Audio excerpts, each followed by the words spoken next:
क्षेत्रफल के दृष्टिकोण से भारत के केरल से भी छोटा ये देश आज दुनिया के बड़े बड़े देशों से हर मामले में आगे है। आखिर कैसे?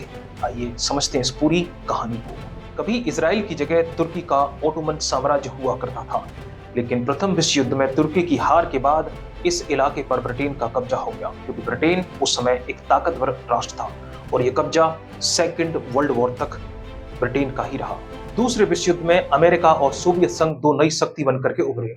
दूसरा विश्व युद्ध 1945 में समाप्त हुआ और इसी के साथ दुनिया में शांति और अमन का पैगाम लाने के लिए यूएन यानी यूनाइटेड नेशन की स्थापना की। इसी दूसरे विश्व युद्ध में ब्रिटेन को काफी नुकसान उठाना पड़ा था, इसीलिए उसने तुर्की के कब्जे वाले स्थान को अब यूएन को सौंप दिया।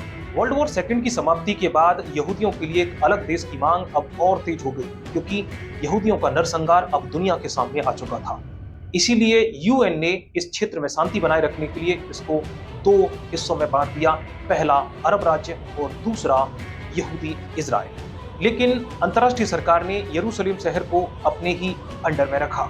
इसके अगले ही साल इजराइल ने 14 मई 1948 को अपनी आजादी की घोषणा कर दी।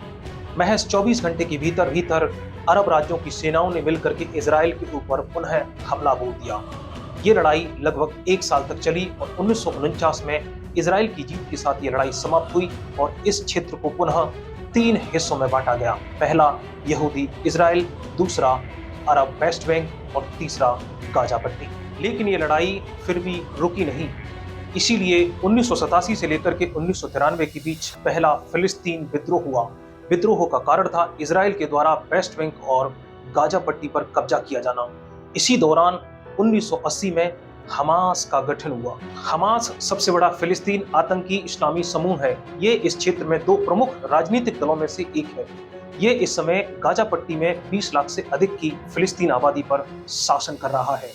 जानकारी के लिए बता दें कि इजराइल, अमेरिका, कनाडा, सोवियत संघ, मिस्र और जापान ने हमास को आतंकी संगठन के तौर पर नामित किया हुआ है। इस एपिसोड में इतना ही। नमस्कार।